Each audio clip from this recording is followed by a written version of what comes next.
പക്ഷേ ഫിലിപ്പോസ് പടിക്കൽ ഇവിടെ നമുക്കറിയാം ഈ പറയുന്ന കൗണ്ടറുകളിൽ നീണ്ട ക്യൂ ആണ്. മഹാവൃത്തികെട്ട പല കൗണ്ടർ. ഇപ്പോൾ തൃശ്ശൂർ ഹർഷദാട്ടൽ ഒരു ഉദ്ഘാടനം ചെയ്ത ഒരു ഔട്ട്ലെറ്റ് കണ്ടു. അത് ഒരു പ്രീമിയം ഔട്ട്ലെറ്റ് പോലെ തോന്നിക്കുന്നുണ്ട്. അതല്ലാതെ ബഹുഭൂരിപക്ഷ ഔട്ട്ലെറ്റുകളും മഹാവൃത്തികെട്ട ഔട്ട്ലെറ്റുകളും അവിടെ ഈ പറയുന്ന ക്യൂവിൽ ജയിലിനേക്കാൾ വളരെ മോശമായി നിൽക്കേണ്ട സാഹചര്യമാണ്.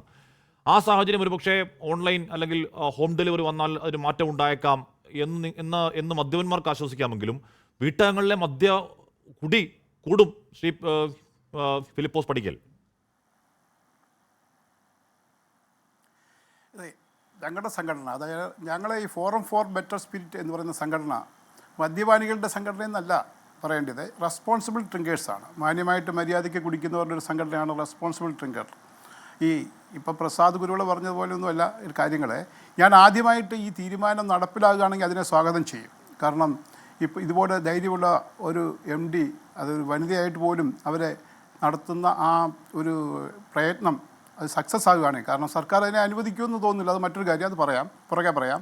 ഏറ്റവും നല്ല ഒരു തീരുമാനമാണ് ഈ ബെഫ്കോ ചെയ്തിരിക്കുന്നത്, വീടുകളിൽ ഓൺലൈൻ മദ്യ വിൽപ്പന. കാരണം ഇന്നിപ്പോൾ എന്ത് സാധനവും ഓൺലൈനിൽ നമ്മുടെ വീട്ടിലെത്തും.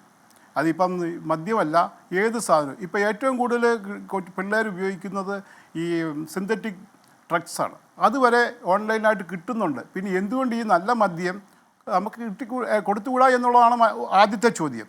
അതിനെ എതിർക്കുന്നത് എന്ന് പറയുന്ന ഈ മദ്യവർജന പ്രസ്ഥാനക്കാരെ മദ്യം എന്നുള്ളത് മാറ്റിയിട്ട് ലഹരിയാണ്. ഇപ്പം മദ്യത്തെക്കാൾ കൂടുതൽ ദോഷം ചെയ്യുന്ന ലഹരിയാണ്. ലഹരി വിരുദ്ധ സമരമാണ്. ഇപ്പം 24 നടത്തുന്ന ആ ലഹരി വിരുദ്ധം എന്നാണ് പറയുന്നത്, അല്ല മദ്യവിരുദ്ധം എന്നല്ല പറയുന്നത്. നടത്തിക്കൊണ്ടിരിക്കുന്ന ലഹരി വിരുദ്ധം എന്നാണ് നിങ്ങളുടെ ക്യാപ്ഷൻ്റെ അകത്ത് പറയുന്നത്. മദ്യവിരുദ്ധം എന്നല്ലല്ലോ, ലഹരി വിരുദ്ധം പറയുന്നത്. അതാണ് മദ്യവും ലഹരിയും എന്താണെന്ന് കാണാൻ. അവിടെയാണ് ഈ പ്രശ്നം വരുന്നത്. ഈ സാധാരണക്കാർക്ക് അത് മനസ്സിലായി. അതെ, തലക്കെട്ടിൽ വരും. പക്ഷേ ലഹരിയും മദ്യവും രണ്ടാണ്. ഈ മദ്യം എന്ന് പറയുന്നത് വളരെ അപകടം കുറഞ്ഞതാണ് ഈ ലഹരിയെക്കാട്ടിലും. അത് മനസ്സിലാക്കാതെയാണ് MDMA ഒക്കെ കഴിച്ചാൽ ഒരു പ്രാവശ്യം ഉപയോഗിച്ച് കഴിഞ്ഞാൽ പിന്നെ അവൻ്റെ ഒന്നും ജീവിതം നേരെയാവില്ല. അത് അവൻ നിത്യമായിട്ട് അടിമയായി പോവുകയാണ്. ഈ മദ്യപിക്കുകയാണെങ്കിൽ ഒരു നല്ല ഒരു മദ്യപാനി അല്ലെങ്കിൽ ഒരു കൂടുതൽ മദ്യപിക്കുന്ന ഒരാളാണെങ്കിലും മദ്യം ശരീരത്തിൽ കയറി കഴിഞ്ഞാൽ ഒരു 6 മണിക്കൂർ അല്ലെങ്കിൽ 7 മണിക്കൂർ കഴിയുമ്പോൾ അതിൻ്റെ ലഹരി വിടും. പക്ഷേ ഈ MDMA പോലെയുള്ള സിന്തറ്റിക് ലഹരികൾ ഉപയോഗിച്ച് കഴിഞ്ഞാൽ ഒരിക്കലും അവൻ അതിൻ്റെ അകത്തുനിന്ന് താങ്കൾ പറയുന്നത് പോലെ MDMA ആവണം കൂടുതൽ തിന്മ. കാര്യം അത് ഒറ്റ ഉപയോഗത്തിൽ തന്നെ ആളെ കൊല്ലുന്ന പണിയെ അത് എടുത്തു തുടങ്ങും. മദ്യം അത്രയും പ്രശ്നം ഉണ്ടാക്കില്ല. പക്ഷെ മദ്യം തിന്മയാണല്ലോ ഫിലിപ്പോസ് പടിക്കൽ. അത് വീട്ടങ്ങളിലേക്ക് വരുമ്പോൾ ഉള്ള പ്രശ്നം എന്താണ്? ഇപ്പോ അതിനോട് ചോദിക്കാൻ പറ്റില്ല. മദ്യം കുടിക്കുന്നത് ആരോഗ്യകരമാണ്. മദ്യം തിന്മയല്ല. മാന്യമായിട്ട് കഴിച്ചു കഴിഞ്ഞാൽ ഈ ആരോഗ്യകരമാണെന്നുള്ളത് എന്റർടൈൻമെന്റ് എന്നല്ലേ ഞാൻ ചോദിക്കട്ടെ. എവിടെയാണ് ഏത് ബൈബിളിൽ പോലും പറയുന്നുണ്ട് മദ്യപിക്കണമെന്ന്? നിങ്ങൾ ഈ KCBC-ക്കാർ വെറുതെ പറയുന്നതാണ്. നോഹയുടെ പെട്ടകം ഞാൻ അദ്ദേഹത്തോട് തന്നെയാണ് ചോദിക്കാം. നോഹയുടെ പെട്ടകം സക്സസ് ആയി. നോഹ 40 ദിവസം കഴിഞ്ഞപ്പോൾ തിരിച്ചിറങ്ങി കഴിഞ്ഞാൽ അന്ന് രാത്രി അദ്ദേഹം മദ്യപിച്ച് നഗ്നനായി കിടന്നെന്നാണ് ബൈബിളിൽ പറയുന്നത്. അതുപോലെ തന്നെ ബൈബിളിൽ 1 തീമോഥെയോസ് 5:23 ആകയാൽ തൻ്റെ അജീർണത മനസ്സിലാക്കാതിരിക്കാൻ അല്പം വീഞ്ഞും കൂടെ കഴിക്കാമെന്ന് പറഞ്ഞത്. പച്ചവെള്ളം മാത്രമല്ല വീഞ്ഞും കൂടെ കഴിക്കണമെന്നാണ് ബൈബിളിൽ പറയുന്നത്. അത് അന്ന് വീഞ്ഞ് മാത്രമേ ഉണ്ടായിരുന്നുള്ളൂ. അന്ന് ബ്രാൻഡിയോ ബിസ്കിയോ അല്ലെ ബക്കാടിയോ ഒന്നും കണ്ടുപിടിച്ചിട്ടില്ലായിരുന്നു.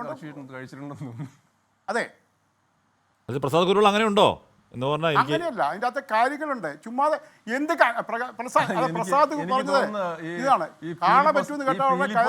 കഴിഞ്ഞ പ്രാവശ്യം അദ്ദേഹം ആദ്യം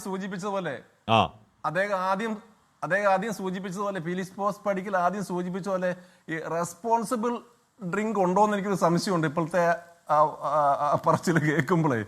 റെസ്പോൺസിബിൾ ഡ്രിങ്ക് ആവാന്നുണ്ടോ? അല്ലെങ്കിൽ KCBC മദ്യവിരുദ്ധ സമിതിക്ക് റെസ്പോൺസിബിൾ ഡ്രിങ്കിങ് ആവാം എന്ന നിലപാടുണ്ടോ? അല്ലല്ല, നിങ്ങൾക്ക് ഇപ്പം അങ്ങനെ ഒരിക്കലും ഇല്ല. ഞാൻ പറഞ്ഞത് റെസ്പോൺസിബിൾ ഡ്രിങ്ക് പോലെ തോന്നുന്നു പുള്ളിയുടെ സംസാരം കേട്ടിട്ടാണ് ഞാൻ പറഞ്ഞത്. ഫിലിപ്പോസ് പടിക്കൽ താങ്കളുടെ സംസാരം കേട്ടപ്പോൾ റെസ്പോൺസിബിൾ ഡ്രിങ്ക് പോലെ തോന്നുന്നു. എന്നെ നിങ്ങൾക്ക് അറിഞ്ഞുകൂടാഞ്ഞിട്ടാ ഞാൻ അത് സന്തോഷം.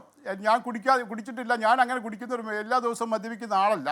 ആകെ ഒരു വർഷം ഒരു 10-25 ദിവസമാണ് കുടിക്കുന്നത്. വിശേഷപ്പെട്ട ദിവസങ്ങളിൽ ഓണം, ക്രിസ്തുമസ്, ന്യൂ ഇയർ അതുപോലുള്ള അല്ലെങ്കിൽ ആരുടെയെങ്കിലും ബർത്ത്ഡേ അങ്ങനെയുള്ള ദിവസങ്ങൾ മാത്രമേ മദ്യപിക്കാറുള്ളൂ. വളരെ റെസ്പോൺസിബിൾ ആയിട്ട് മദ്യപിക്കുന്ന ഒരാളാണ് ഞാൻ. സത്യം പറഞ്ഞതാണ്.